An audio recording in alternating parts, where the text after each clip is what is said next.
Hello नमस्कार, मी स्वाती तुम्हा सर्वांचं स्वागत करते आजच्या एका नवीन व्लॉगमध्ये।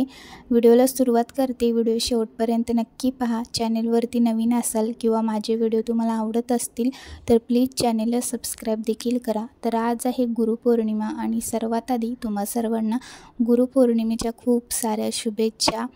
तर हा व्हिडिओ तुम्हाला म्हणजे रविवारचा हा व्हिडिओ आहे, पण हा तुम्हाला व्हिडिओ मंगळवारी मी हा व्हिडिओ अपलोड करणार आहे, त्यामुळे मंगळवारी हा व्हिडिओ तुम्हाला बघायला भेटेल। तर माझं चालला होता नाश्ता। सकाळी उठले मी, स्वतः फ्रेश झाले, माझं सगळं काय आवरून घेतलं आणि त्यानंतर देवपूजाही केली। दिवसाची सुंदर अशी सुरुवात झाली होती आणि आजचा दिवससुद्धा खूप छान गेला। तर तसं मी दिवसभराचं तुमच्यासोबत शेअर केलेलंच आहे पुढे व्हिडिओमध्ये, तर नक्की व्हिडिओ शेवटपर्यंत पाहत राहा। तर आता इथे माझा चालला होता नाश्ता आणि आज नाश्त्यात मी बनवत होते डोसा। तर म्हणजे मला कसं डोसा बोलायची सवय आहे, म्हणजे कसं एखादा तोंडामध्ये शब्द बसला की तोच बसतो आणि तसंच मी बोलत होते।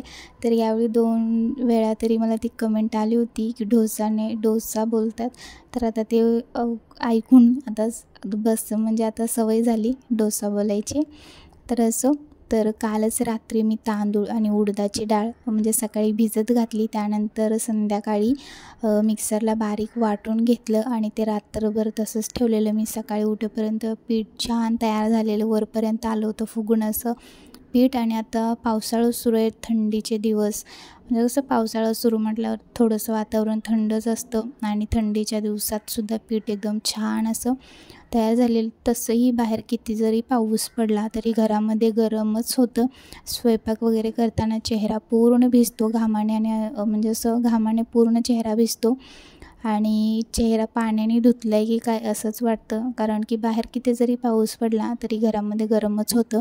आणि आज तरी दिवसभर पाऊस सुरू होता, म्हणजे रात्री पाऊस लागलेला, तो पाऊस थांबलाच नाही कंटिन्युअसली। मुंबईत तरी आता सध्या पाऊस कंटिन्युअसली पडतो, खूप पाऊस। आणि आज तरी इतका पाऊस होता आणि दुपारी आम्हाला बाहेर जायचं होतं, म्हणजेच गुरुपौर्णिमा असल्यामुळे आम्ही ते मैत्रिणींसोबत मी जाणार होते। तर स्वामींचं मठ आहे, अगदी जवळच आहे, 5 मिनटं लागतं जायला, इथे अगदी जवळच आहे। मी गेल्या 1-2 व्हिडिओमध्ये सुद्धा तुम्हाला दाखवलेलं आहे।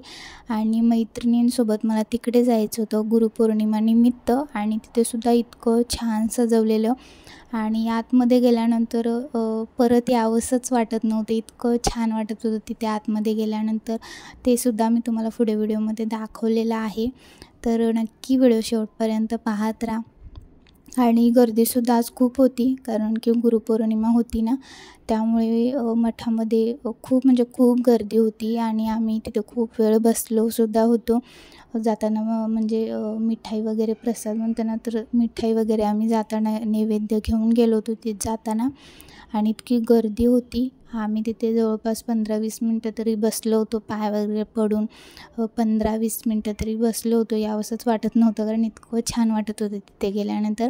पुढे मी दाखवलेलंच आहे व्हिडिओमध्ये। आणि बाहेर गेल्यानंतर ना इतका असा व्हिडिओ मला घेता नाही आला, कारण की पाऊस खूप पडत होता आणि त्याच्यामध्ये छत्री पकडली होती, मोबाईल होता हातामध्ये आणि नैवेद्य घेतला होता, त्याच्यामुळे ना व्हिडिओ घेताच आला नाही मला इतका जास्त काही, अगदी थोडासा घेतला आहे, तोच मी तुमच्यासोबत देखील शेअर केला आहे। तर आता सध्या तरी नाश्ता बनवते आणि मस्त म्हणजे डोसा आज करायचं ठरवलं, त्यासाठी कालच तयारी केली होती। तांदूळ भिजत घालणं, वाटून घेणं, मिक्सरला बारीक करून घेणं, हे सगळं कालच तयारी करून ठेवली होती। आणि ते मी खोबऱ्याची चटणी बनवली। आणि कधीही मी नाश्ता बनवते ना, म्हणजे कधी डोसा असेल किंवा इडली असेल, हे सगळं बनवते ना, तेव्हाच मला आठवण येते की तडका पॅन पाहिजे म्हणून। आणि बाहेर जाते तेव्हा मात्र माझ्या अजिबात लक्षात नाही, कारण ते कसं रोजच्या वापरण्यातलं भांडं नाही आहे। रोजच्या वापरण्यातली वस्तू असली ना की आपल्याला बरोबर लक्षात येते बाहेर गेल्यानंतर की हे घ्यायचं आहे, आणि ते कसं रोजच्या वापरण्यातलं नाही आहे, त्यामुळे मला ना बाहेर गेल्यानंतर अजिबात लक्षात राहत नाही। आणि कधीही डोसा बनवला किंवा इडली बनवली तेव्हा मात्र लक्षात येतं की तडका पॅन घ्यायचा आहे, आणि बाहेर जाते तेव्हा मात्र विसरून जाते, लक्षात नाही राहत। आणि आत्ता बघितलं असेल तुम्ही, छोटंसं भांडं आहे, त्याच्यातच मी तडका तयार करून मस्त खोबऱ्याची चटणी तयार केली। आणि आता एक साईडला मी डोसा तयार करायला घेतला आहे, तर मी पीठ म्हणजे तांदूळ जे आहे तर ते थोडे जास्तच भिजत घातले होते मी, आणि पीठ जे आहे तर ते थोडंसं मी वेगळ्या भांड्यामध्ये काढलं, कारण की म्हणजे जसं लागेल तसं वापरता येईल म्हटलं।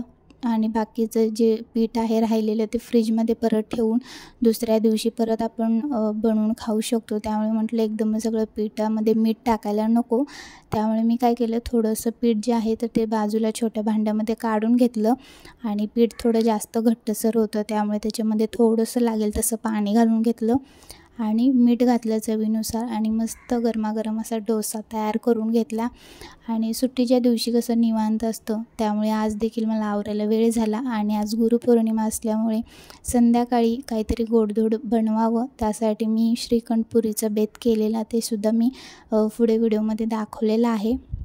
म्हणजे पुरी तरी घरातच बनवली आणि श्रीखंड जे आहे तर ते बाहेरून आणलेलं आणि असा मस्त संध्याकाळी श्रीखंड पुरीचा बेत होता। बाकी जास्त काही नाही बनवलं मी, आपलं जे साधं डाळ भात असतं तेच होतं, फक्त गोडधोड काहीतरी असावं म्हणून श्रीखंड पुरी बनवायचं ठरवलं। श्रीखंड तरी बाहेरूनच आणलं आणि पुरी मात्र मी मस्त छान अशा घरी बनवल्या होत्या मस्त असं, आणि ते दाखवलेलंच आहे मग पुढे व्हिडिओमध्ये। आणि सकाळचा नाश्ता म्हणजे 12-12:30 तरी वाजले होते। सुट्टीच्या दिवशी नाश्ता खूप उशिराने असतो आणि म्हणजे 12:30, आणि त्यानंतर मग घरातलं स्वयंपाक हे सगळं आवरेपर्यंत बराच वेळ गेला।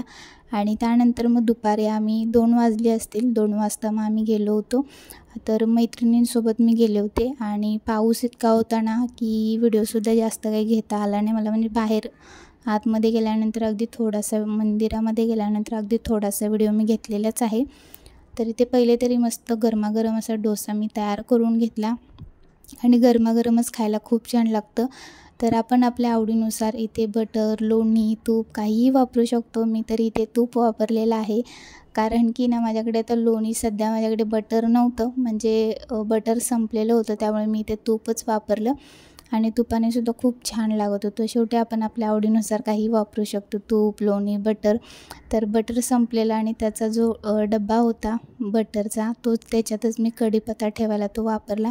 आणि तसंही आपण काही बाहेरून घेऊन आलो तेव्हा प्लास्टिकचे डबे वगैरे असतात ना, तर त्याचं मी नवीन असतं ना तेव्हा मी ते वापरत असते। म्हणजे काही असं फ्रीजमध्ये ठेवायचं असलं ना, कढीपत्ता, कोथिंबीर, मिरची वगैरे काही असेल तर ते त्याच्यामध्ये ठेवून फ्रीजमध्ये ठेवायला बरं पडतं, त्यामुळे नवीन असतील तेव्हा मी ते डबे वापरत असते।